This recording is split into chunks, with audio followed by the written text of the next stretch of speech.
Subscribe now and press the bell icon. Never miss an update. Hello students, E educator में आप सबका हार्दिक स्वागत है। Standard 10th English medium science unit number 6 control and coordination part 1 introduction.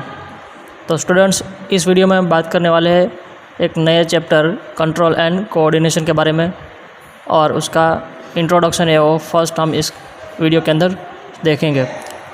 Control and coordination humans के अंदर क्यों ज़रूरी है, उसका इम्पोर्टेंस क्या है, कंट्रोल एंड कोऑर्डिनेशन का मतलब क्या होता है, इन सब के बारे में हम डिस्कस करेंगे। तो आइए देखते हैं कंट्रोल एंड कोऑर्डिनेशन।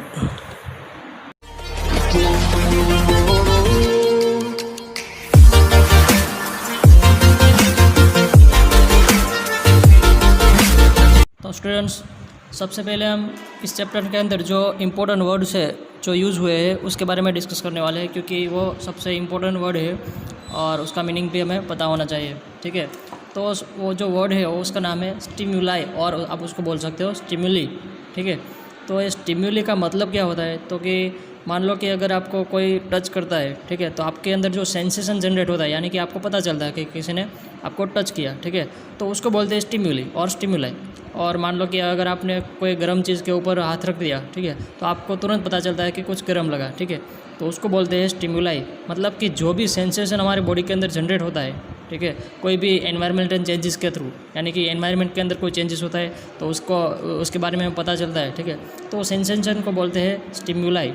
और इसकी जो डेफिनेशन है आप यहाँ ऐसे लिख सकते हो कि the changes in the environment to which living organisms respond are called stimuli. तो यानी कि जो एनवायरनमेंट के अंदर जो चेंजेस होते हैं, ठीक है, उसके हिसाब से हम उसको रिस्पॉन्ड करते हैं, यानी कि हमारे बॉडी में से उसको रिस्पॉन्स करते हैं, ठीक है, तो उसको बोलते हैं stimuli. For example heat, cold, sound, smell, taste, touch, pressure, gravity, water etcetera. तो ये जो भी सेंसेशन है वो सब हमारे बॉडी के अंदर जनरेट होता है, ठीक है, और उसके हिसाब से हम उसको रिस्पॉन्ड करते हैं, तो उसको बोलते हैं स्टिम्युलाई।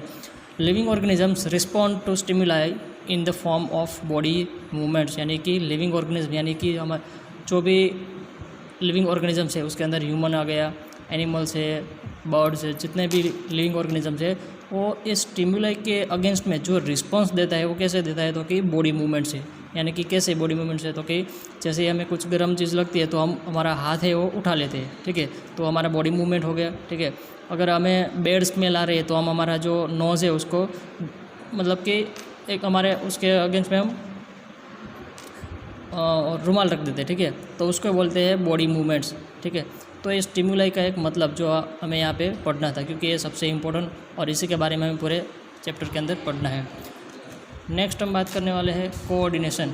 ठीक है, तो कोऑर्डिनेशन का मतलब क्या होता है, तो कि कोऑर्डिनेशन यानी कि फॉर एग्जांपल मैं आपको एक एग्जांपल देता हूँ कि मान लो कि दो बच्चे जो क्लास के अंदर बैठे हैं बाजू बाजू में, ठीक है, तो दोनों के बीच में जो अगर एक साथ काम कर सकते हैं तो उसको बोलते हैं कोऑर्डिनेशन। ठीक है, उसके डेफिनेशन हम यहाँ पे डिस्कस करते हैं।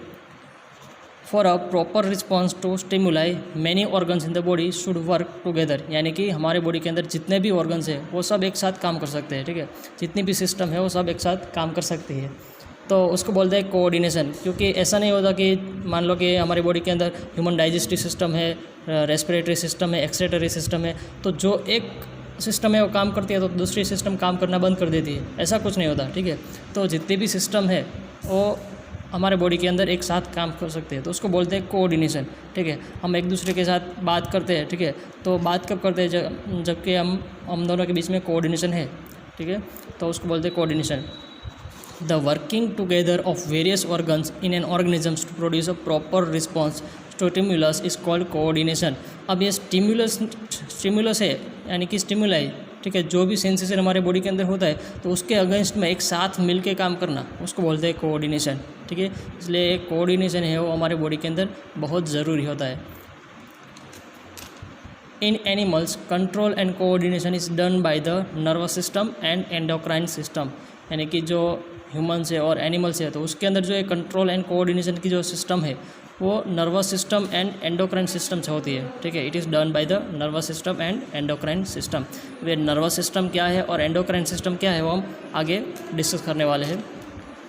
In plants control and coordination is done by chemical substances called plant hormones और फोटोसिंथेसिस। तो यानी प्लांट्स के अंदर ऐसा कोई कंट्रोल और कोऑर्डिनेशन जैसे नर्वस सिस्टम है, एंडोक्राइन सिस्टम है, वो प्लांट्स के अंदर नहीं होता। तो प्लांट्स के अंदर जो कंट्रोल एंड कोऑर्डिनेशन होता है वो chemical substance like plant hormones और फोटोसिंथेसिस के थ्रू होता है, ठीक है, वो उसके ऊपर डिपेंड करता है। नेक्स्ट हम बात करने वाले हैं अब कोऑर्डिनेशन इन एनिमल्स, यानी कि एनिमल्स के अंदर कैसे कोऑर्डिनेशन होता है। In animals control and coordination is done by the nervous system and endocrine system, अभी हमने देखा। Next, the nervous system consist of the brain, spinal cord and nerves. ये सबसे इम्पोर्टेंट पार्ट है यहाँ का कि नर्वस सिस्टम जो है वो किससे बना होता है, तो कि ब्रेन से बना होता है, स्पाइनल कॉर्ड एंड नर्व्स। तो कि हमारा बॉडी का जितना भी कंट्रोलिंग है और जो कोऑर्डिनेशन है वो हमारे ब्रेन के थ्रू, स्पाइनल के थ्रू और नर्व्स के थ्रू होता है। कैसे होता है, तो कि हमारे पूरे बॉडी के अंदर बहुत सारी नर्व्स होती है, मतलब कि हमारे बॉडी के हर एक सेल तक ये नर्व्स है वो पहुँची हुई होती है। तो वो नर्व्स है वो स्पाइनल कॉर्ड के थ्रू कनेक्टेड होती है और स्पाइनल कॉर्ड है वो ब्रेन के थ्रू कनेक्टेड होता है, ठीक है। तो जैसे ही जो भी सेंसेशन है नर्व्स के थ्रू आता है, ठीक है, तो जो मैसेज, जो इन्फॉर्मेशन है वो स्पाइनल कॉर्ड को पहुंचाएगी और फिर वो स्पाइनल कॉर्ड है वो ब्रेन तक वो मैसेज है पहुंचाएगा। तो ऐसे ही हमारी नर्व सिस्टम है बनी होती है। अब बात करते हैं रिसेप्टर्स के बारे में कि रिसेप्टर्स का मतलब क्या होता है। Receptors are the sense organs which receives the stimuli and pass the messages to the brain or spinal cord through the sensory nerves। जैसे कि अभी मैंने बात की कि रिसेप्टर क्या होता है, तो कि एक ऐसा सेंस ऑर्गन्स होता है, यानी कि मान लो कि हमें हमारे हाथ के ऊपर किसी ने टच किया, ठीक है, तो जहाँ पे टच कर दिया तो वहाँ पे बहुत सारे रिसेप्टर्स रहते हैं, यानी कि जो नर्व्स रहती है, ठीक है, वो क्या करती है, तो कि जो भी इन्फॉर्मेशन आई है उसको पास करती है, वो मैसेज को पास करती है ब्रेन और स्पाइनल कॉर्ड के थ्रू, ठीक है, कहाँ पे, तो कि ब्रेन तक और सेंसरी नर्व्स है उसको पास करती है, तो उसको बोलते हैं रिसेप्टर्स। तो हमारी बॉडी में कोई भी पार्ट हो तो वहाँ पे ऐसे रिसेप्टर से प्रेजेंट रहते हैं। तो अब कितने टाइप्स के रिसेप्टर्स होते हैं, तो यहाँ पे आप देख सकते हो कि फोटो रिसेप्टर्स है, फोनो रिसेप्टर्स है, ऑल्फैक्टरी रिसेप्टर्स है एंड टेंगो रिसेप्टर्स। तो ये जो चारों रिसेप्टर्स है वो अलग अलग स्टिमुलाई के अगेंस्ट में काम करते हैं। फोटो रिसेप्टर्स यानी कि in the eyes to detect light, यानी कि हमारी आँख के अंदर आई के अंदर जो लाइट आती है, ठीक है, तो लाइट को डिटेक्ट करने के लिए फोटो रिसेप्टर्स रहते हैं, यानी कि जो आई है उसके अंदर फोटो रिसेप्टर्स है। अब जैसे ही हम कुछ देखते हैं, ठीक है, तो उसका जो मैसेज है वो ब्रेन तक कौन पहुंचाता है, तो कि ये फोटो रिसेप्टर्स के थ्रू, ये सेंसरी नर्व्स, ठीक है। फोनो रिसेप्टर्स यानी कि in the ears to detect sound, phono यानी कि साउंड, ठीक है, तो जो भी हम सुनते हैं ईयर्स के थ्रू, तो उसका जो मैसेज है वो फिर सेंसरी नर्व से उसको स्पाइनल कॉर्ड के थ्रू ले जाएगा, स्पाइनल कॉर्ड से ब्रेन तक ले जाएगा। Olfactory receptors in the nose to detect smell, olfactory यानी कि स्मेल, ठीक है, तो जो भी हम स्मेल करते हैं तो हमें पता चलता है कि अच्छी स्मेल है, बैड स्मेल है, ठीक है, तो उसका मैसेज पहुंचाने के लिए जो सेंसरी नर्व्स है वो प्रेजेंट रहती है ऑल्फैक्टरी रिसेप्टर के साथ। Tango receptors in the skin to detect touch, तो जो भी हमें सेंसेशन होता है, कोई हमें टच करता है तो हमें तुरंत पता चल जाता है, ठीक है, तो उसको बोलते हैं टेंगो रिसेप्टर्स, मतलब कि वहाँ पे टेंगो रिसेप्टर से वो प्रेजेंट रहता है। अब हम यहाँ पे डिस्कस करने वाले हैं इफेक्टर्स यानी कि effectors are the muscles and glands which respond to the information from the brain and spinal cord through the motor nerves. यानी कि ये जो इफेक्टर्स की बात की है वो क्या करते हैं, तो कि ऐसा एक मसल, यानी कि हमारे बॉडी में जितने भी मसल्स और ग्लैंड्स है which respond to the information from the brain, यानी कि हमारे ब्रेन के अंदर जो भी मैसेज पहुंचा है, ठीक है, उसके अगेंस्ट में जो हम रिस्पॉन्स करते हैं, यानी कि हमें कुछ चीज़ है वो गर्म लगती है, यहाँ पे आप देख सकते हो, ठीक है, कि यहाँ पे आप हाथ रखते हो ऊपर कैंडल के ऊपर तो हमें तुरंत पता चलता है कि कुछ गर्म लगा, ठीक है, तो उसके अगेंस्ट में जो रिस्पॉन्स है, क्या रिस्पॉन्स है, तो हम हाथ है तुरंत उठा लेते हैं। तो जो रिस्पॉन्स का जो काम है वो हम उसको बोलते हैं इफेक्टर्स, ठीक है, और किसके थ्रू होता है, तो कि मोटर नर्व्स के थ्रू। अब मोटर नर्व्स और सेंसरी नर्व्स क्या है उसके बारे में डिस्कस करेंगे।